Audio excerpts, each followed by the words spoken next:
Nyabushabi Primary School in Kabale district is currently seeking for assistance from the government after a strong wind blew off the roof of a 4-classroom block on March 21, 2024. The incident, which occurred in Chanamira sub-county, displaced over 100 pupils from primary 5 and 6. Established in 1932 by the Church of Uganda, the school is grappling with deteriorating and substandard structures dating back to the 1970s.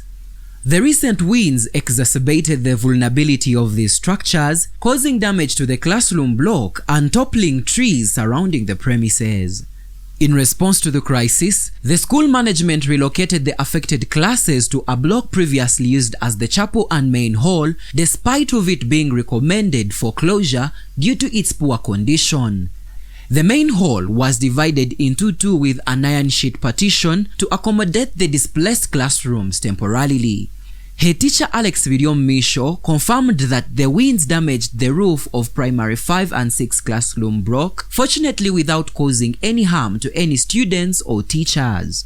However, he noted that the makeshift classrooms lack adequate insulation, affecting the learning environment as noise from adjacent classes disrupts lessons. On 21st of March 2024, a strong wind passed by and blew off the roof of a 3-classroom block, and we had to improvise so that the classes that were accommodated in the block could get where to study from. We had a hall which we are using as our chapel that we had to petition, and 2 classes are being accommodated in that particular former hall. Misho lamented the delay in government intervention, stating that despite visits from officials, there has been no concrete plan to address the damaged structures.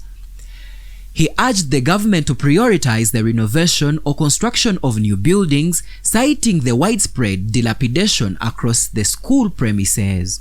I believe the government needs to look at either renovating or putting up new structures. When you look at most of these structures that are usually blown off or that get issues, they are usually sometimes, most times, they are old structures. And when they are old, with the wind, the change in climate and all that, you find it's very, very difficult for the old structures to withstand the kind of wind or maybe changes that are coming along.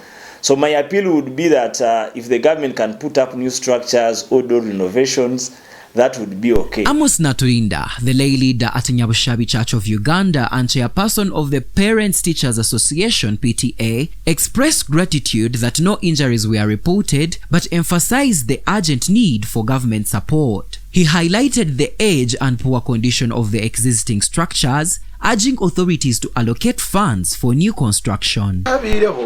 Umuyaga gukija guri mwinji nk'uko mwareba ikirasi cy'itu cyagenda konka kimwe ekindatekateka ngo kikakireta n'umuyaga gukabamo konka n'ibizimbe bikuzire ahabwo kuba n'ibyakari mwene twobire turashaba government muko kweriyo eri kutekatekaho no kugira ebiyatkorera nangwa n'ikirasi cyaba kirabasika. Moses Bwenje, the Kabale District Education Officer, acknowledged awareness of the situation at Nyabushabi Primary School, but cited a lack of emergency funds for immediate repairs. He explained that government funds are typically allocated for specific purposes, making it difficult to divert resources for unforeseen circumstances. We are aware the school a building was blown off by wind and it was almost destroyed, and we didn't have emergent resources to rush to the school and intervene.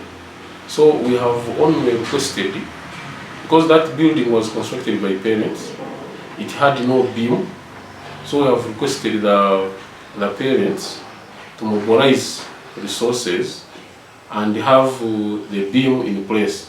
Then as a district, we are planning to, in this coming financial year, to procure iron sheets so that we also supplement on the efforts of parents. Wenje also acknowledged the bureaucratic hurdles in accessing emergency funds, attributing delays to centralized processes across government sectors. He referenced a similar incident at Maziba Primary School in 2021, where government intervention took 2 years, underscoring the challenges in expediting assistance. Of course, the budgets at the district level, most of it are conditional grants. We receive conditional grants.